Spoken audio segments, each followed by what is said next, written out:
Thank you very much, Ray. I'm delighted to be here. First, I would like to congratulate the honors graduates of Cuero High School. This is an achievement you can be proud of for the rest of your lives.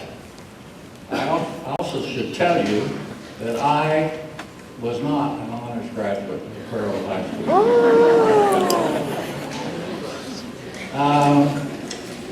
I'm going to tell you a little bit about that. I've been asked to speak to you on the value of education. What I'm going to talk about is going to be primarily autobiographical. But let me tell you a story about Mark Twain. He was asked once what his fee would be for delivering a lecture. And his reply was that if the host chose the topic, the fee would be $5,000. If he chose the topic, the fee would be $500. But in either case, it's going to be the same lecture. So I'm going to give you this autobiographical lecture. But before I do that, let me talk about a little bit about the value of education, the monetary value of education. A college graduate earns on average about $20,000 annually more than a high school graduate. And the benefit of graduating from high school rather than dropping out is about $8,000 a year. A holder of a graduate or professional degree earns on average almost $18,000 more per year than the holder of a BA degree. And these figures understate the true differences because they don't include the extra fringe benefits that go along with higher earnings.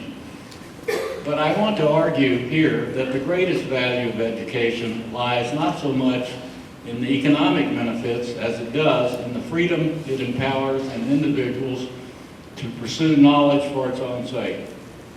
The satisfaction that comes from learning and finding things out is like no other. In my own case, I spent the better part of my lifetime finding things out.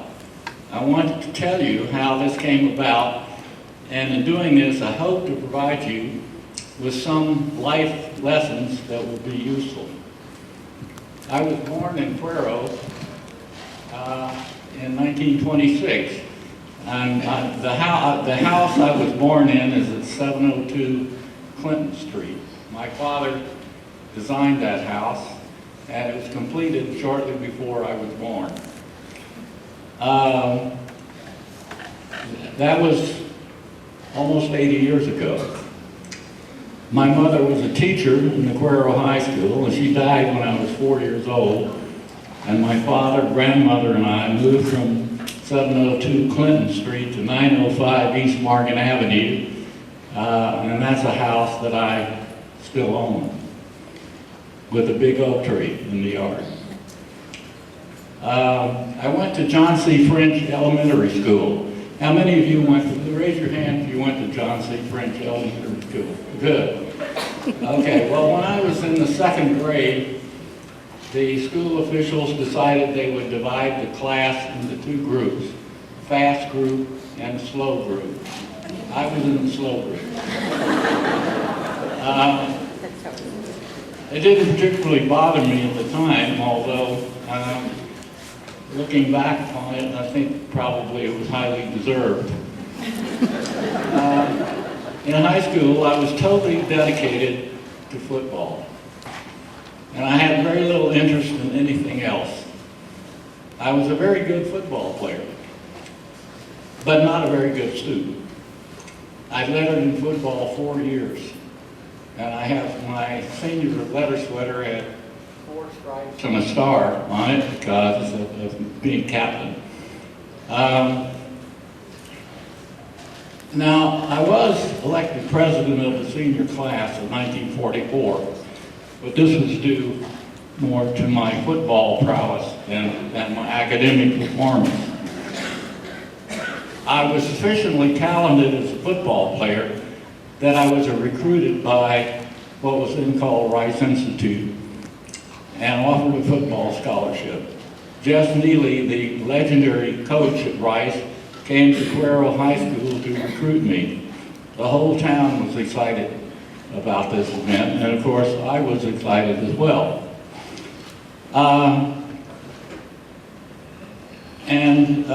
So I went to Rice. I went in January 1944. This was during World War II, and I had enough credits to graduate in January, so I left in January and went to Rice. And the result was that I failed out. I managed to get passing grades in English and German, but failed in physics, chemistry, and math. I was devastated by this failure. It was a good lesson. My failure was not due entirely to the poor quality of education provided by Cuero High School, but was also the result of my failure to take an interest in learning and my failure to learn how to study. Failure. I learned I didn't want any more of that. I have learned that many eminent scholars and scientists were poor students initially. One of these was the greatest scientist of the 20th century, Albert Einstein. My favorite Einstein quotation is this: "Imagination is more important than knowledge." The ability to think creatively for oneself is more important than knowing what others have learned. Outstanding scholars will have a highly developed imagination. The lessons here are that it is it's not necessarily lost, even with failure. Motivation to learn and to compete is required for success, and intellectual talent is not necessarily accurately measured by conventional tests. Imagination is more important than knowledge. It's not that knowledge is not important, it is important. But imagination is the ability to think for oneself is more important than knowledge. After leaving Rice, I joined the Navy and was assigned to U.S. Naval Military Government for Okinawa. My training for this assignment included learning the Japanese language, among other things. After surviving kamikaze attacks on my ship during the invasion of Okinawa, I was assigned to a unit that helped remove civilians from combat areas and set up villages for resettlement of more than 200,000 homeless civilians. My Navy training and experience were helpful in convincing me of the value of education and in building my self-confidence and my ability to learn. After the Navy, I entered Southwestern University in Georgetown, Texas. This was a good choice for me. It's a liberal arts university, and I had the freedom there to explore various topics, to determine where my interests were, and to develop my self-confidence and my ability to learn. After graduating from Southwestern in 1949, I entered the MBA program at the University of Texas at Austin. And guess what? I made all A's in the MBA program, and I obtained an MBA from UT Austin in 1950. And after obtaining my MBA, I went to work in Houston for McKesson, which is the world's largest wholesale drug company, as a management trainee. At McKesson, I developed a curiosity in why things were done in the way they were. I kept asking people why, and nobody seemed to know. As a result, I began thinking seriously about getting a PhD in order to find out the answers to the questions I had. And I decided to go to the University of Illinois to obtain a PhD and to study marketing, having learned that the University of Illinois was at that time the best place in the world to do this.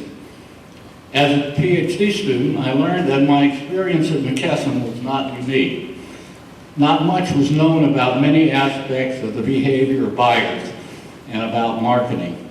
And I realized that there was an opportunity to be a pioneer in developing this knowledge. I also came to develop an understanding of how this could be done.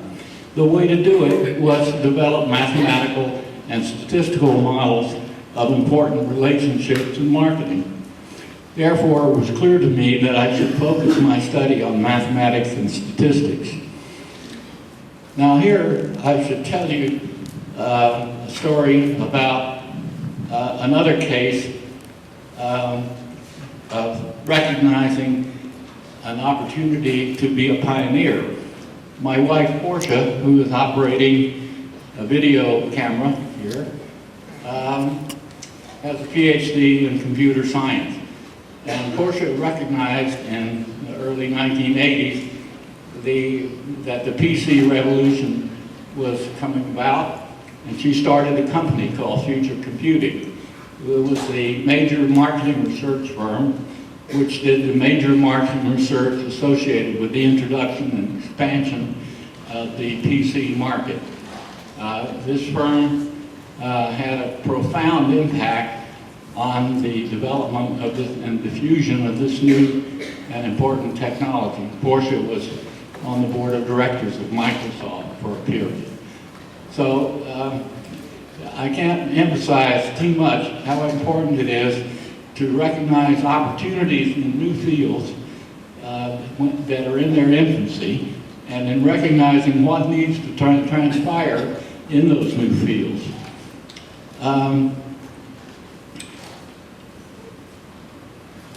When I was a PhD student, I came to understand the power of ideas in influencing the world.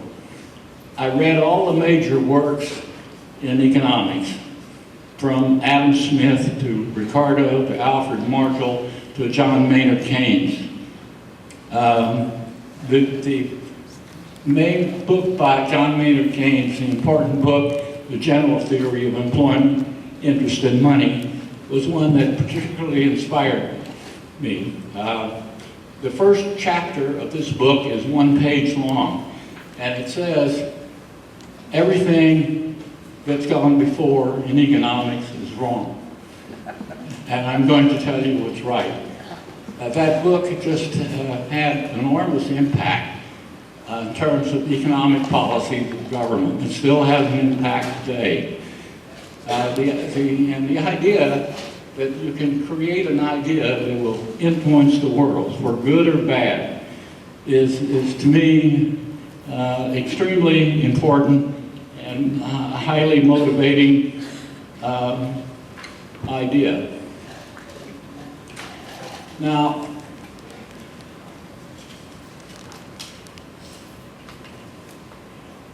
the power of ideas is very great.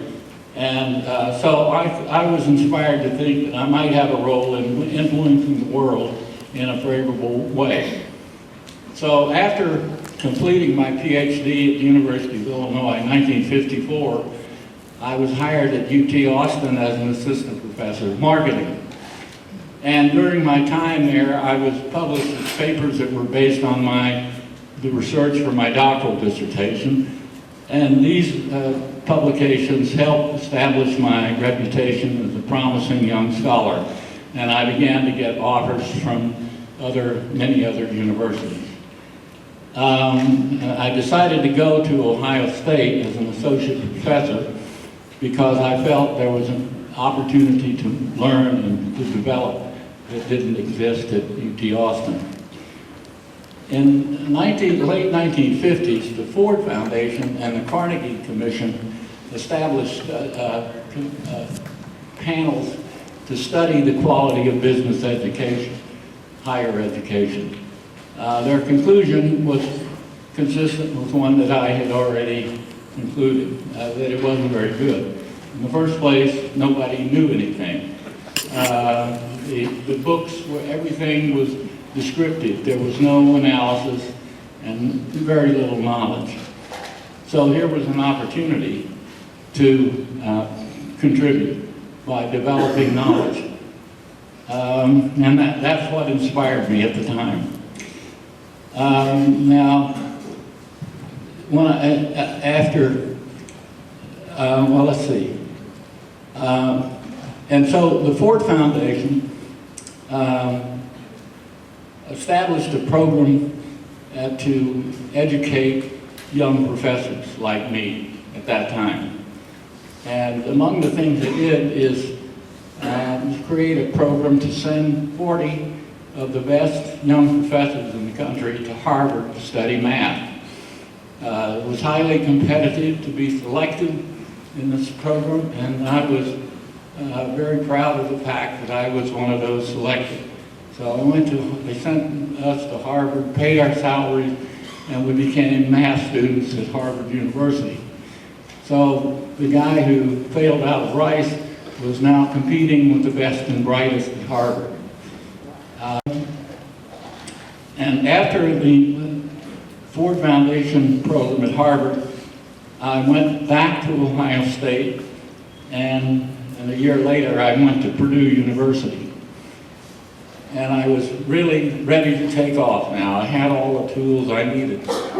And so I began, my research output exploded, and I began teaching PhD students. And I taught a class that came to be known as Bass's Basement because I taught it in the basement of my house. I put up a blackboard in the basement, and the students came to my house, and it went on for hours and hours at night. And as long as we wanted to go, we went. And the students were highly motivated, and the output of that basement was the hardcore of the young scientists that were going into develop marketing science. So there were numerous papers that came out developing marketing science. As a result of all that, I came to be known as the father of marketing science.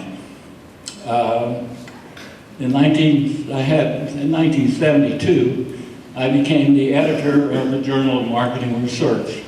It's a leading scholarly journal in marketing. In 1978, I was elected president of the Institute of Management Sciences. It's the International Organization of Management Scientists and Operations Researchers. So I've traveled throughout the world, consulted with major doctor's degrees, and received numerous other awards and honors.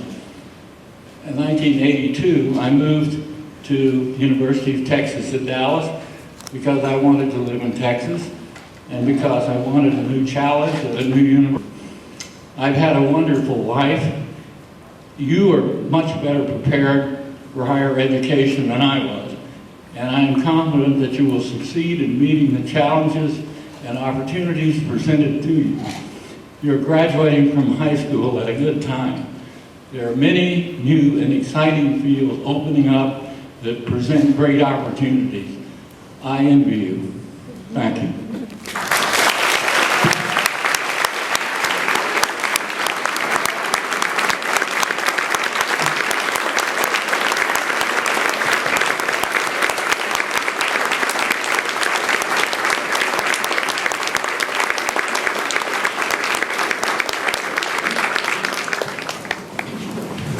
Wow.